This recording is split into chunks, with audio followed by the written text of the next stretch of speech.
Hello guys, welcome back to Cinema Bagundali. Today's non-spoiler review is all about the much awaited film Kubera, starring Dhanush Nagarjuna garu and Rashmika Mandana. ఈ movie చూసాక నాకైతే చాలా బాగా నచ్చింది. చాలా రోజుల తర్వాత మంచి థియేట్రికల్ ఎక్స్పీరియన్స్ ఇచ్చింది. మూవీ మొత్తం రియల్ లొకేషన్స్ లో తీశారు అండ్ ప్రొడక్షన్ వాల్యూస్ చాలా బాగున్నాయి. ఎక్కడ కాంప్రమైజ్ అయితే అవ్వలేదు.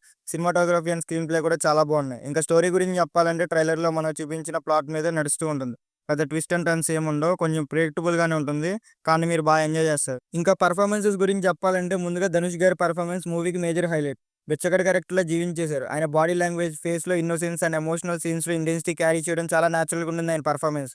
అలాగే నాగార్జున గారు కూడా చాలా బాగా చేశారు. ఫస్ట్ నుండి వీళ్ళిద్దరి మధ్య బాండింగ్ చాలా బాగా చూపించారు. లాస్ట్ లో ఎమోషనల్ అయిపోతారు. ఇంకా రష్మిక గారు కూడా బాగా పర్ఫార్మ్ చేశారు ఆమెకి ఇచ్చిన రోల్ లో. అలాగే డైరెక్షన్ గురించి చెప్పాలంటే డైరెక్టర్ శేఖర్ కమ్లా గారు మంచి ఎమోషనల్ బేస్డ్ స్టోరీస్ లో ఎక్స్పర్ట్ అని మళ్ళీ ప్రూవ్ చేశారు. అండ్ డైలాగ్స్ కూడా ఆయనే రాశారంట. కొన్ని సీన్స్ లో డైలాగ్స్ చాలా బాగుంటాయి. ఇంకా మ్యూజిక్ డిఎస్పీ గారు అయితే బ్యాక్గ్రౌండ్ స్కోర్ నెక్స్ట్ లెవెల్ లో కొట్టారు. ఎమోషనల్ సీన్స్ లో బీజిఎం బాగా ఎలివేట్ చేసింది. సాంగ్స్ కూడా డీసెంట్ ఉన్నాయి. అండ్ ఈ మూవీకి మేజర్ డ్రాబ్యాక్ ఏంటంటే లెంత్ ఇష్యూ. కొన్ని చోట్ల డ్రాక్ చేసినట్లు అనిపిస్తుంది. దాని వల్ల మూవీ స్లోగా వెళ్తుందని ఫీల్ అవుతాం. ఓవరాల్ గా ఇట్స్ ఎ గుడ్ మూవీ. అందరు థియేటర్స్ లో చూడండి. That's it for today guys. If you like the video don't forget to like, share and subscribe to cinema బాగుండాలి.